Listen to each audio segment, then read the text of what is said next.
Alright, ladies and gentlemen, welcome and call me the Dream Believer, because you know that's who I am. Today I'm gonna show you the Hellblade function. I'm so sorry, I completely forgot about it. I should make me some notes.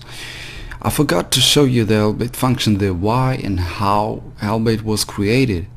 And warning, if you don't want to get spoiled, it's not a crazy spoiler, but if you don't want to get spoiled, don't watch this. But for those of you who played or didn't play it, doesn't matter, but still want to see how and why Hellblade was created, here we are. Let's go and enjoy it. I'm gonna put my micro out. I don't want to disturb you or anything. I just want you to listen to it and accept it. I will talk about it after the video. Enjoy.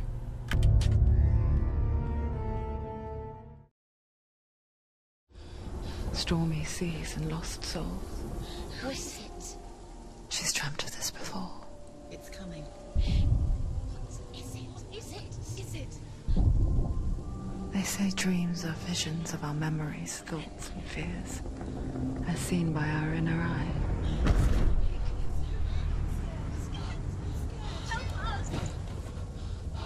But what if each one of us is always dreaming, even when awake? And we only see what our inner eye creates for us. Is this what hell is? A world shaped by Senua's nightmares. Maybe that's why people fear seeing the world through her eyes. Yes, she's scared. Because if you believe that Senua's reality is twisted, you must accept that yours might be too.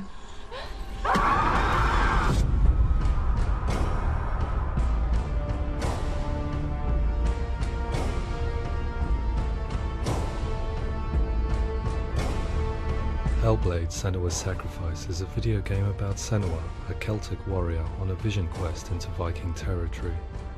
But what sets our hero Senua apart is that she suffers from severe psychotic mental illness. He knows she's getting closer. He can feel her coming closer. She's getting closer. The original idea for Hellblade was to create a classic hero's journey, a journey of suffering, but one where the fantasy world is not another planet or alternate universe, but a world that is constructed in Senua's mind. But to do so would mean putting psychotic mental illness at the center of the experience, a subject that is still considered taboo, and a challenge that was both terrifying and exciting in equal measure. In Hellblade, the starting point was a newly discovered Celtic goddess called Senua in Ashwell, Hertfordshire. When first discovered, her name was thought to be Senua, a name which I liked and kept.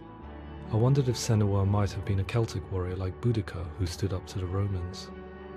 While the Romans had conquered all of Europe, there was a group of Celts up in the furthest reaches of the Roman Empire that could not be conquered, the Picts.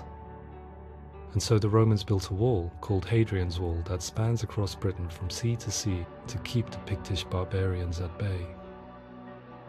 The Picts were known for their war paint, painted on with woad, and their matted hair clumped with lime. And so Senua would be a barbarian Pict in this image. What's your name? Senua. I haven't seen you before. I don't live home much. Oh, Zeno's daughter. I have to go. Wait.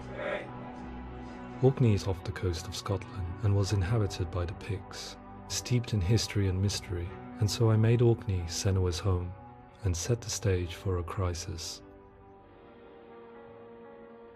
In the late 8th century, the first Vikings landed on the Orkney Islands. The population of the Picts crashed thereafter, replaced by the Norsemen of the 9th century. Were they wiped out? We don't know for sure, but it would seem likely given the reputation of the Vikings. The Northmen's brutality is legendary. High-ranking leaders and chieftains of the tribes they conquered were often offered as sacrifice to their gods. The most brutal of these sacrifices was known as the Blood Eagle. I imagine Senua as a young female warrior who returns home from exile to find her partner, Dillion, brutally sacrificed to a Norse god. by these hellish warriors from a faraway land. I imagined the horror of this moment and how it would have dragged her deep into mental torment.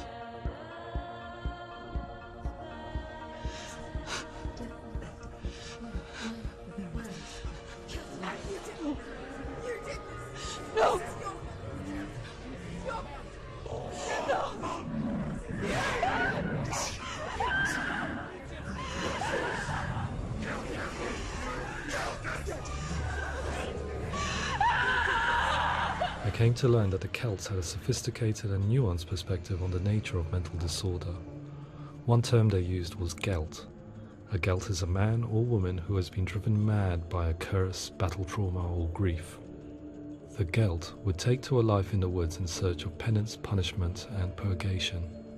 And so Senua became a Gelt, cursed by darkness, looking for redemption in the wilds. Another word the Celts used in reference to mental disorders was druth, meaning fool, or liar, one who utters the words of God. They tell of the mad sinner who flees battle into exile and takes on a beastly nature, growing feathers on his body. The character called Druth in Hellblade is based on a little-known person called Findan, an 8th century Irish Celt who was captured and enslaved by the Vikings, but eventually escaped to Orkney where he became a monk. I will tell you my stories of hell, if I may walk with you. Upon meeting Senua, it would be his stories that fuel her quest deep into their world of gods. The Northmen say the world will come to an end. The sun will grow black, the earth will sink into the sea, the stars will disappear, fire and water will meet, flames will play against the sky. The heavens and earth and all the world will be burned, all the gods will be dead, and the warriors of Valhalla and people everywhere. Senua, prepare yourself for Ragnarok, for it is nigh. So the stage was set for a new adventure, a journey into the Norse underworld called Hell, a vision quest fueled by madness and myth, a fantasy that was created by Senua's own mind, and one that we would experience through her eyes. This is your mission. This is your quest. There is nothing else left. To make a game about a warrior with psychotic mental illness as its central theme was fraught with danger. Mental illness such as psychosis is still taboo and rarely acknowledged in a century of cinema, never mind the new medium of games. Where it does feature, it often conflates psychosis and psychopathy associated with a lack of empathy. It is unfortunate that these two words sound so similar that they are used interchangeably in media. I must admit that I didn't have to look very far to discover my own ignorance of the subject. So we reached out to Paul Fletcher, psychiatrist and professor of health neuroscience at University of Cambridge. Psychosis is a descriptive term, and it refers to having a loss of contact with objective reality. So it's characterized by two main sets of symptoms. One of them is hallucinations, where somebody experiences perceptions when there is no actual objective thing out there to perceive. You're already dead. Who are you? And the other is delusions, where somebody comes to very often bizarre, unpleasant, frightening beliefs when there's no good evidence in favor of them. There's no doubt about it. The source of the darkness is in Helheim. And the goddess Hela holds his soul there. We reached out to Welcome, a biomedical research charity that spends billions on research and awareness programs aimed at improving health. Mental health hasn't always been presented in the media in a way that is particularly helpful. It can be challenging to engage people with the subject matter, and there are a lot of preconceived ideas about mental health, and particularly schizophrenia and psychosis. So we hope our support allows the team to continue to collaborate with Paul Fletcher and with those who have experience of psychosis to create a game that provides a fresh perspective on the condition and allows audiences to engage with it in a way that just wouldn't be possible in any other medium. What started out as a brief consultation convinced me that we were only scratching the surface of an immensely deep and interesting subject that could enrich and change the very nature of the game. That's cool. Thanks so much for coming here. Pleasure. Thanks. It's really interesting for me. I'd love to be involved. It's fascinating. Absolutely. Our understanding of psychosis is still very much a mystery, and ways of treating it are still primitive compared to physical illness. After all, it is easy to see the pain and suffering caused by physical diseases or physical trauma. It is not so easy to see the mental suffering and trauma of severe mental illness. But what if we could find a way to see it? Games are capable of drawing you in for hours on end, playing the role of a character who is different from you, experiencing their perspective, and actively involving you in a world that functions with a different set of rules.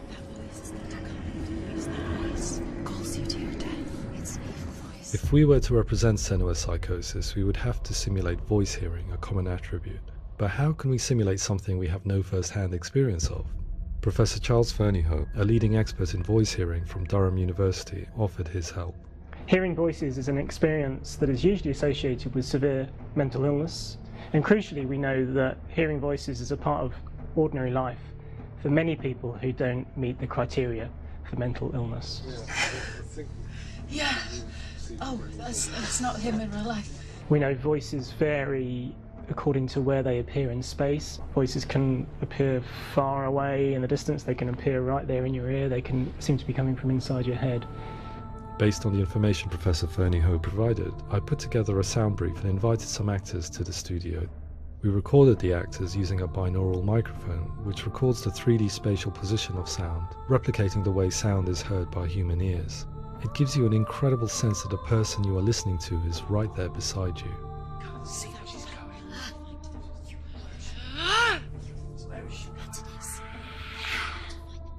Rachel Waddingham from the Voice Collective came to our studio with 2 young voice hearers to speak to our team. We talked at length about their experiences and they listened to our tests, giving us feedback on how we could improve on it. Everyone hates her. She's cursed. It's very hard to represent what this experience is like, partly because it's such a personal, intense, emotional experience. It's testament to how Ninja Theory have been listening to what the researchers are saying, but also crucially listening to the experts by experience. What they've come up with is so compelling. It's by far the best representation I've heard of what these experiences are like.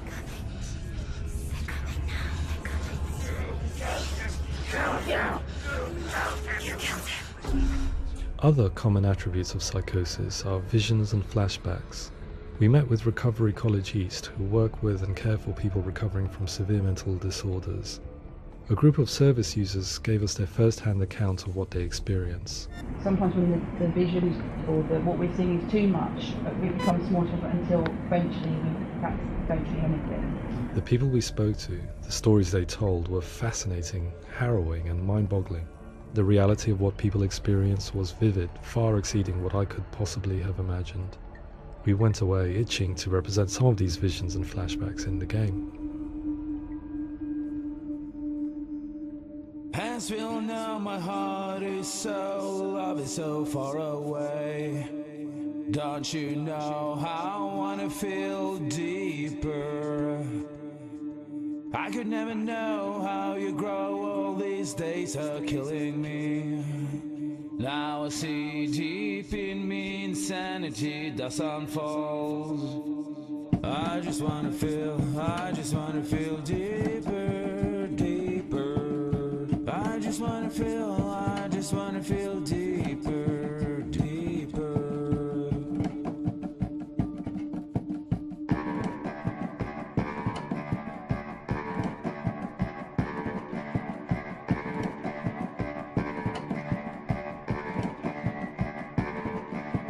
As we all know, my heart is so, love is so far away.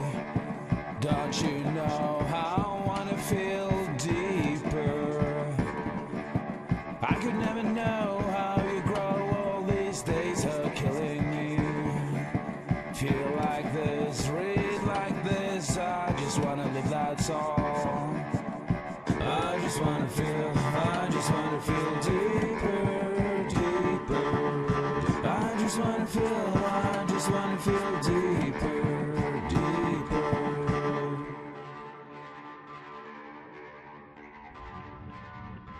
To refine our work, we continue to hold meetings with Recovery College East over the course of a year and a half, showing them what we had achieved so far and refining the in-game representations based on their feedback. With their help, flashbacks, visions and changes in perception were woven into the story and gameplay of Senua.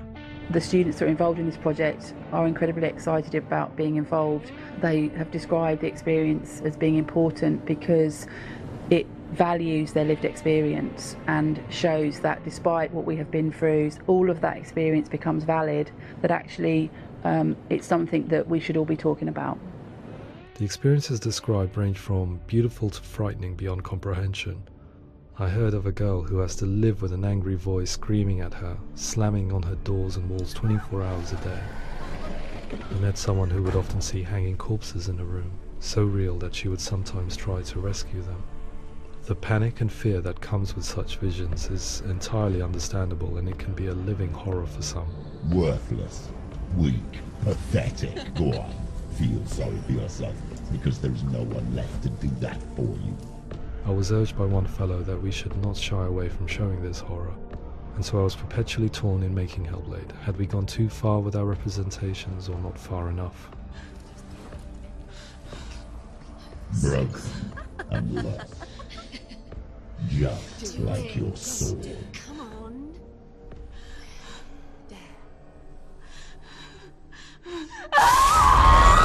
In some ways, voice hearing and visions were the low-hanging fruit, so to speak. There's another aspect of psychosis that is much harder to explain, but one that I think video games are uniquely able to represent, which are often called delusions. People begin to see patterns in the world. They begin to link things that most people wouldn't link. Most of the things that we might think would be coincidence or, not worth commenting on. Nevertheless, that might have a particular salience or importance for them.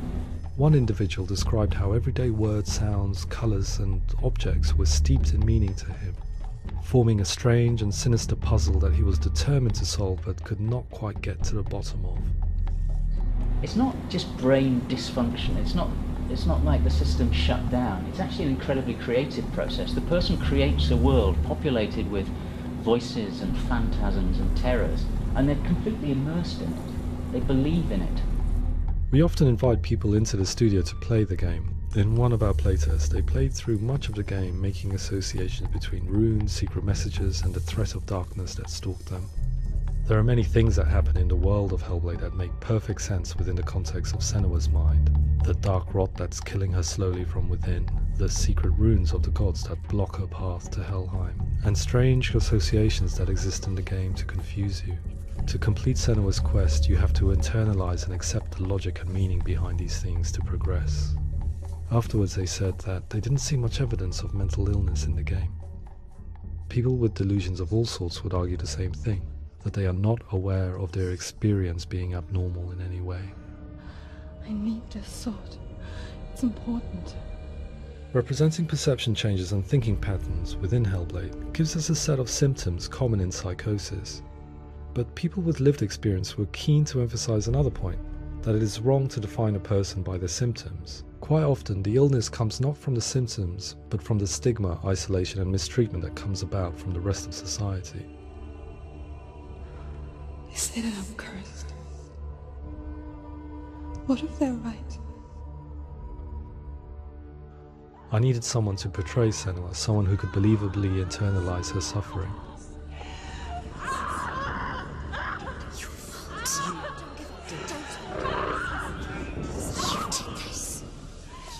Melina Jurgens, our video editor, had been a stand-in for Senua over a few months while we perfected our motion capture techniques. Without realizing it, she had already auditioned for the role, and I knew her well enough to know that I didn't have to teach her to act, but to relive her own internal pain. As often is the case, those who have suffered mental anguish are never far from us.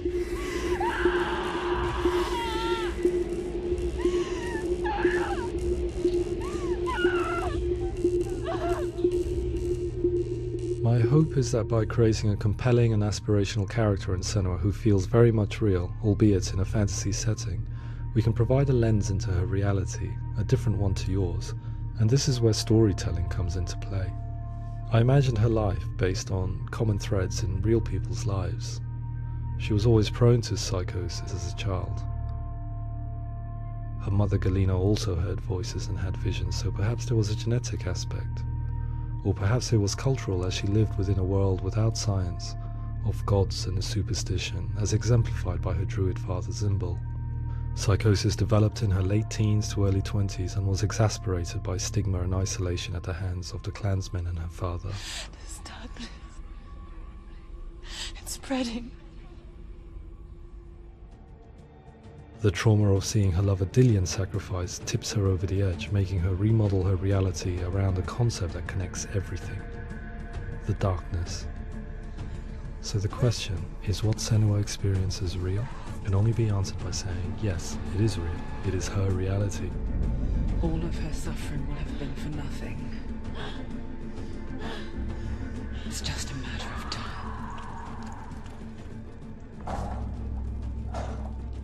Towards the end of the project, service users and professionals that had collaborated with us were invited to see the near-final game. It was a chance to see if the game had reflected their views or if it had misrepresented them. For me, being involved in especially developing Senua's character has been really important, and being able to bring in my perspective and what I see and what I hear, and having that built into the game has been a real privilege. It's gritty and it's meaty, and there are some tough subjects in there that are being tackled with honesty.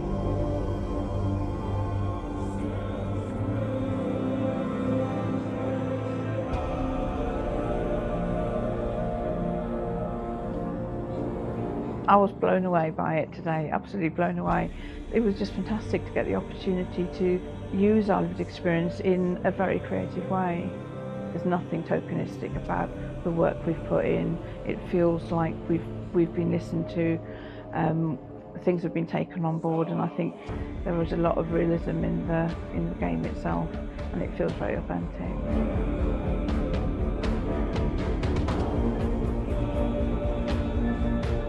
Hellblade will give people a good experience of what it's like to hear voices and have those experiences.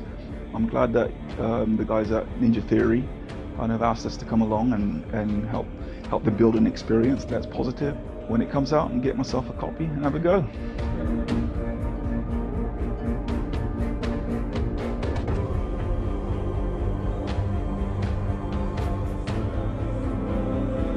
I think all the way through I was really inspired by how the conversations have translated into the game in a way that I think I didn't imagine was possible. So wonderful, really wonderful.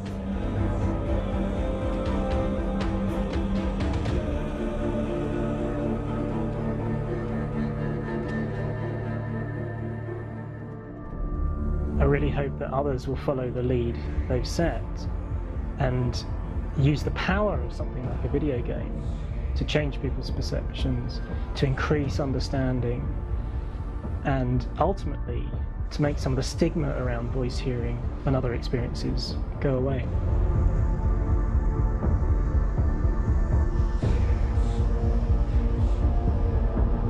For me, it was really exciting to see something that I explore scientifically being represented so beautifully in a character who's trying to penetrate the mysteries of the environment in which they've been placed, with all of this strange uncertainty and noise and conflicting information that they're getting. I'm very excited by this way of trying to represent mental illness, because I think it actually might be offering us insights that we wouldn't get from pure scientific explorations, and actually giving us quite an empathic view of what it might be like.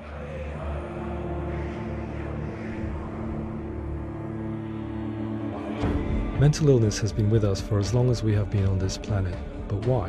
Why hasn't evolution stamped out this weakness from within our gene pool? I often pondered this question until I realized that the question had an inbuilt flaw. It assumes that being and thinking differently is a weakness.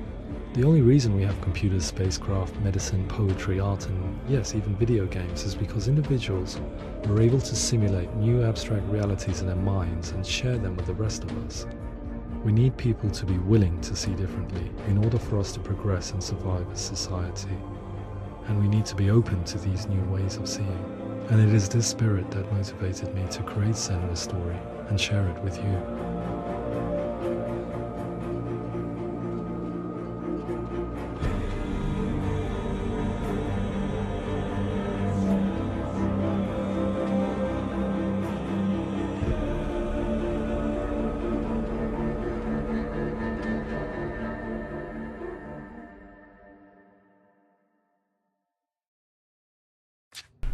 So, alright, wait, let me make this sounds. Oh, they are all very quiet, so doesn't matter. Yeah, first of all, I'm excited and I feel honored. I'm really honored to play the game. I mean, it's crazy how they show us what people with this, let me say, mental statement have to go through. Like the angry voice that screamed 24 hours, I mean 24 hours on a girl that screamed and smacked on the door. It's crazy. This is insane what they have to go through. I would just wish them the best. I just wish them the best. I hope they get rid as soon as possible from it, if it's possible. And I have lots of respect for Ninja Theory, the people which experienced it, and all who were involved. It's just genius-like to show this through a game. We need more of games like that. We need more games like that. Definitely. We need more games like that. Continue this work. We need that. I support their work. It's amazing and scary at the same time. Amazing how creative they are and how strong the people are to talk about it. I mean, they have to be really strong to talk about it. I guess they trusted the people from the Ninja Theory very much. I mean, to talk about it, you have to be really, really strong. And you should be able to trust the people who you talk to. So I guess Ninja Theory did their job even better than they should. But it's scary what people have to go through. I mean, it's really not that awesome. It's not nice that people have to go through through things like this. I just wish them the best. I just wish them the best, and I hope they get somehow through it, rid of it. Ninja Theory listened to the people. Like the woman said, they really felt like somebody listened to them, and they created the game on, let me say, on a true state, on a true base. This is phenomenal. This is crazy. And like the guy in the black t-shirt said, people will have the experience how it is to have voices in the head, and I had them. I really had them while I played the game, and I told you that many times. These voices, this 3D sound, this is so phenomenal how they made this. This is crazy. Lots of respect for them. Congratulations for this game. I mean, this is fucking amazing. So awesome.